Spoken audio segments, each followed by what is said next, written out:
When the Smirnov family moved into an old house on the outskirts of town, the children immediately became intrigued by the attic. Their parents warned them, "Don't go in there yet. There's a lot of junk. You could get hurt." But 9-year-old Pasha and his 7-year-old sister Liza merely exchanged glances. The ban only piqued their curiosity. That very first evening, after his parents had fallen asleep, Pasha took a folding chair from the closet, placed it under the ceiling hatch, and helped Liza up. She deftly pried the hatch cover open with a creak. The ladder proved shaky, but the children climbed up anyway. The attic greeted them with a thick smell of dust and dried herbs. Someone had once hung bunches of lavender and chamomile here.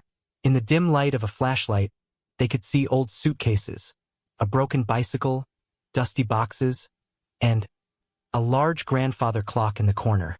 The clock was strange. There were no hands on the face, but the most frightening thing was it was ticking. "Do you hear that?"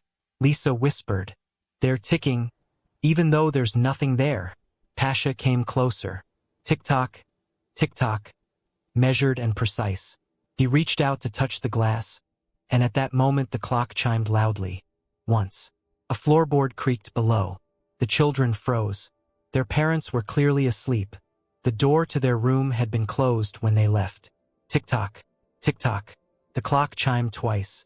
"Let's get out of here," Pasha whispered, grabbing his sister's hand.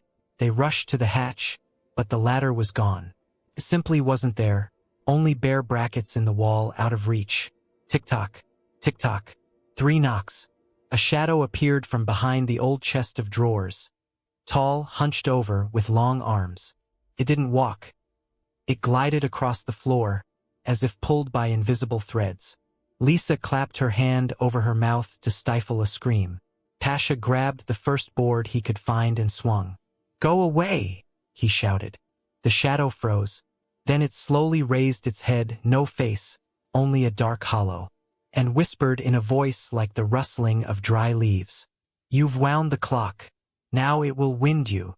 The clock struck 4. At that moment the stairs reappeared, as suddenly as they had vanished. The children slid down, slammed the trapdoor, and pushed it shut with the heavy chest of drawers. In the morning, their parents found them sleeping on the sofa in the living room.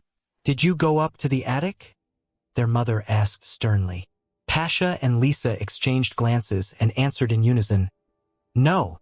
But since then, every night at precisely 3 o'clock, they hear a quiet tick-tock, tick-tock, and they know the handless clock is still ticking. And sometimes, if you listen closely, you can catch a faint whisper from the ceiling. 1, 2, 3.